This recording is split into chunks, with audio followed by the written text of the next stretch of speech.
ಮೊದಲನೆಯ ವಾಚನ ಸಂತ ಯೋಹನನು ಬರೆದ ಮೊದಲನೆಯ ಪತ್ರದಿಂದ ವಾಚನ. ಪ್ರಿಯರೇ, ದೇವರೇ ನಮ್ಮನ್ನು ಇಷ್ಟಾಗಿ ಪ್ರೀತಿಸುವರಲ್ಲಿ ನಾವು ಸಹ ಒಬ್ಬರನ್ನೊಬ್ಬರು ಪ್ರೀತಿಸಲೇಬೇಕು. ದೇವರನ್ನು ಯಾರೂ ಎಂದೂ ನೋಡಿಲ್ಲ. ಆದರೂ ನಾವು ಒಬ್ಬರನ್ನೊಬ್ಬರು ಪ್ರೀತಿಸಿದರೆ ದೇವರು ನಮ್ಮಲ್ಲಿ ನೆಲೆಸಿರುತ್ತಾರೆ. ಅವರ ಪ್ರೀತಿ ನಮ್ಮಲ್ಲಿ ಸಿದ್ಧಿಗೆ ಬರುತ್ತದೆ. ದೇವರು ನಮಗೆ ತಮ್ಮ ಆತ್ಮವನ್ನು ನೀಡಿರುವುದರಿಂದಲೇ ನಾವು ಅವರಲ್ಲಿಯೂ ಅವರು ನಮ್ಮಲ್ಲಿಯೂ ನೆಲೆಸಿರಿಸುವುದನ್ನು ತಿಳಿದುಕೊಳ್ಳುತ್ತೇವೆ. ಪಿತನು ತಮ್ಮ ಪುತ್ರನನ್ನು ಲೋಕೋದ್ಧಾರಕನಾಗಿ ಕಳುಹಿಸಿಕೊಟ್ಟಿದ್ದನ್ನು ನಾವು ಕಣ್ಣಾರೆ ಕಂಡಿದ್ದೇವೆ. ಇದರ ವಿಷಯವಾಗಿ ಸಾಕ್ಷಿ ಹೇಳುತ್ತೇವೆ. ಯೇಸುವೇ ದೇವರ ಪುತ್ರನೆಂದು ಯಾವನು ಒಪ್ಪಿಕೊಳ್ಳುತ್ತಾನೋ ಅವನಲ್ಲಿ ದೇವರು ನೆಲೆಸಿದ್ದಾರೆ, ಅವನು ದೇವರಲ್ಲಿ ನೆಲೆಸಿದ್ದಾನೆ. ಹೀಗೆ ದೇವರು ನಮ್ಮಲ್ಲಿಟ್ಟಿರುವ ಪ್ರೀತಿ ನಮಗೆ ಗೊತ್ತಿದೆ, ಅದರಲ್ಲಿ ನಮಗೆ ವಿಶ್ವಾಸವಿದೆ. ದೇವರು ಪ್ರೀತಿ ಸ್ವರೂಪಿ. ಪ್ರೀತಿಯಲ್ಲಿ ನೆಲೆಸಿರುವವನು ದೇವರಲ್ಲಿ ನೆಲೆಸಿದ್ದಾನೆ, ದೇವರು ಅವನಲ್ಲಿ ನೆಲೆಸಿರುತ್ತಾರೆ. ಇದರಿಂದಾಗಿ ಪ್ರೀತಿ ನಮ್ಮಲ್ಲಿ ಸಿದ್ಧಿಗೆ ಬಂದಿರುತ್ತದೆ. ನ್ಯಾಯ ತೀರ್ಪಿನ ದಿನದಂದು ನಾವು ಭರವಸೆಯಿಂದಿರುತ್ತೇವೆ. ಈ ಲೋಕದಲ್ಲಿ ನಮ್ಮ ಬಾಳು ಕ್ರಿಸ್ತ ಯೇಸುವಿನ ಬಾಳಿನಂತೆ ಇರುವುದರಿಂದಲೇ ಆ ಭರವಸೆ ನಮಗೆ ಇರುತ್ತದೆ. ಪ್ರೀತಿ ಇರುವಲ್ಲಿ ಭೀತಿ ಇರುವುದಿಲ್ಲ. ಪೂರ್ಣ ಪ್ರೀತಿ ಭೀತಿಯನ್ನು ಹೊರದೂಡುತ್ತದೆ. ಭೀತಿ ಇರುವಲ್ಲಿ ಯಾತನೆ ಇರುತ್ತದೆ. ಭೀತಿಯಿಂದಿರುವವನು ಪ್ರೀತಿಯಲ್ಲಿ ಸಿದ್ಧಿಗೆ ಬಂದವನಲ್ಲ. ಪ್ರಭುವಿನ ವಾಕ್ಯ. ದೇವರಿಗೆ ಕೃತಜ್ಞತೆ ಸಲ್ಲಲಿ. ಕೀರ್ತನೆ. ಶ್ಲೋಕ. ರಾಜರುಗಳು ಸಾಷ್ಟಾಂಗವೆರಗಲಿ ಸರ್ವೇಶ್ವರ ಸ್ವಾಮಿಗೆ. ತಿಳಿಸು ನಿನ್ನ ನ್ಯಾಯವನ್ನು ದೇವಾ ರಾಜನಿಗೆ, ಕಲಿಸು ನಿನ್ನ ನೀತಿಯನ್ನು ರಾಜಕುವರನಿಗೆ.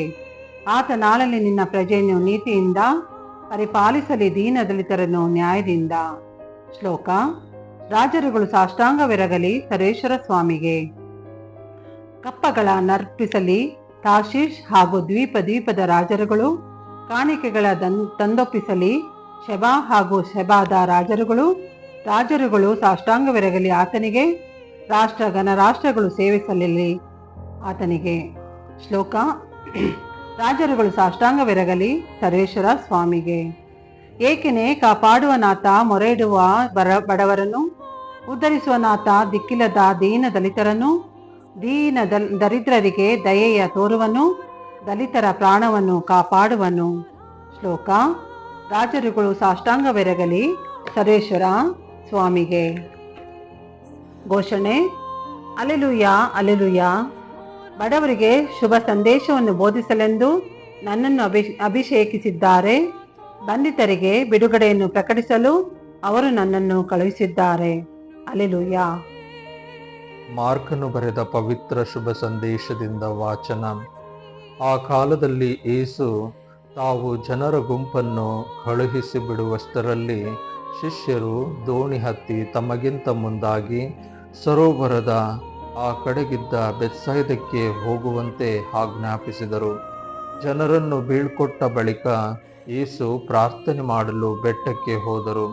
ಕತ್ತಲೆ ಕವಿದಾಗ ದೋಣಿಯು ಸರೋವರದ ಮಧ್ಯೆ ಸಾಗಿತ್ತು. ಇತ್ತ ಯೇಸು ಒಬ್ಬರೇ ದಡದಲ್ಲಿದ್ದರು. ಎದುರು ಗಾಳಿ ಬೀಸುತ್ತಿದ್ದುದರಿಂದ ಶಿಷ್ಯರು ಹುಟ್ಟು ಹಾಕಿ ದಣಿದು ಹೋಗಿದ್ದರು. ಇದನ್ನು ಕಂಡ ಯೇಸು ಸರೋವರದ ನೀರಿನ ಮೇಲೆ ನಡೆದುಕೊಂಡು ಅವರ ಕಡೆಗೆ ಬಂದು ಅವರನ್ನು ದಾಟಿ ಮುಂದೆ ಹೋಗುವುದರಲ್ಲಿದ್ದರು. ಆಗ ಸುಮಾರು ರಾತ್ರಿಯ ಕಡೆಯ ಜಾವದ ಸಮಯ. ಸರೋವರದ ಮೇಲೆ ನಡೆದು ಬರುತ್ತಿದ್ದ ಯೇಸುವನ್ನು ಶಿಷ್ಯರು ನೋಡಿದರು. ಭೂತವೆಂದು ಭಾವಿಸಿ ಭಯದಿಂದ ಚೀರಿದರು. ಅವರೆಲ್ಲರೂ ಯೇಸುವನ್ನು ನೋಡಿ ದಿಗಿಲುಗೊಂಡಿದ್ದರು. ತಕ್ಷಣವೇ ಯೇಸು ಅವರೊಡನೆ ಮಾತನಾಡುತ್ತಾ, ಭಯಪಡಬೇಡಿ, ಬೇರೆ ಯಾರೂ ಅಲ್ಲ, ನಾನೇ, ಧೈರ್ಯದಿಂದಿರಿ ಎಂದು ಅವರೊಡನೆ ಮಾತಾಡಿ ದೋಣಿಯನ್ನು ಹತ್ತಿದರು. ಆಗ ಎದುರುಗಾಳಿ ನಿಂತು ಹೋಯಿತು. ಶಿಷ್ಯರು ಬೆಕ್ಕಸ ಬೆರಗಾದರು. ಅವರ ಬುದ್ಧಿ ಮಂದವಾಗಿತ್ತು. ರೊಟ್ಟಿಗಳ ಅದ್ಭುತವನ್ನು ಅವರು ಇನ್ನೂ ಗ್ರಹಿಸಿಕೊಂಡಿರಲಿಲ್ಲ. ಪ್ರಭುವಿನ ಶುಭ ಸಂದೇಶ. ಕ್ರಿಸ್ತರೇ ನಿಮಗೆ ಸ್ತುತಿ ಸಲ್ಲಲಿ.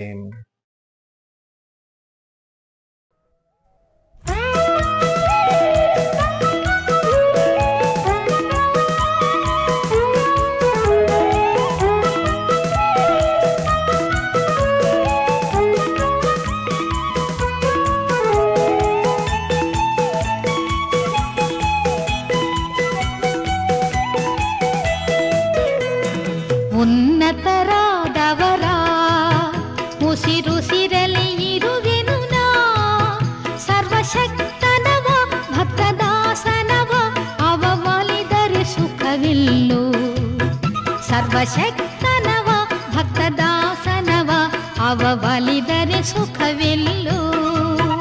ಅವನಾಶ್ರಯದೆ ನಿಂತ ಎಲ್ಲರಿಗೂ ತನ್ನ ಪ್ರೀತಿ ಮಳೆ ಕರೆವ. ಅವನಾಶ್ರಯದೆ ನಿಂತ ಎಲ್ಲರಿಗೂ ತನ್ನ ಪ್ರೀತಿ ಮಳೆ ಕರೆವ.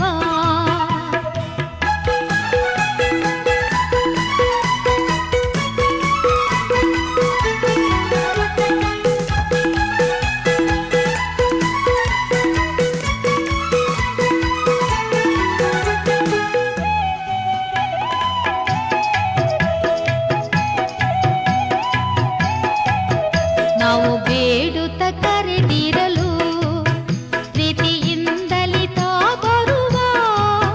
ನಮ್ಮ ಸಲಹುತ್ತಲಿ ಜೊತೆ ನಡೆಯುತ್ತಲಿ ಗುರಿ ಸೇರಿಸಿ ತಾವಲಿವ. ನಮ್ಮ ಸಲಹುತ್ತಲಿ ಜೊತೆ ನಡೆಯುತ್ತಲಿ ಗುರಿ ಸೇರಿಸಿ ತಾವಲಿವ. ಅವನಾಶ್ರಯದೆ ನಿಂತ ಎಲ್ಲರಿಗೂ ತನ್ನ ಪ್ರೀತಿ ಮಳೆ ಕರೆವ. ಅವನಾಶ್ರಯದೆ ನಿಂತ ಎಲ್ಲರಿಗೂ ತನ್ನ ಪ್ರೀತಿ ಮಳೆ ಕರೆವ.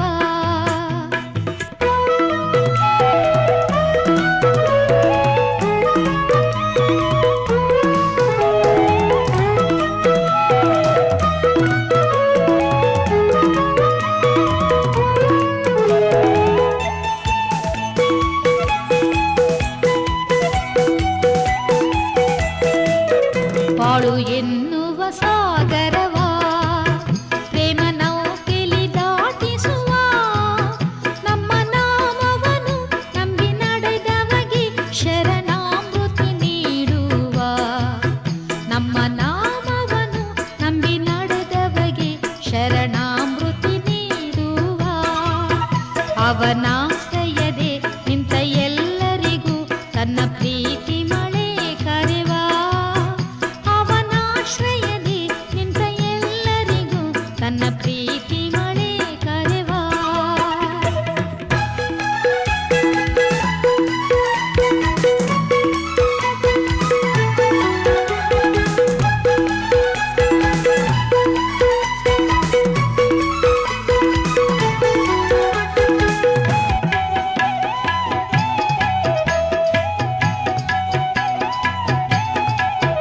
ನಾವು ಬೇಡುತ್ತ ಕರೆದಿರಲು ಪ್ರೀತಿಯಿಂದಲಿ ತಾ ಬರುವ.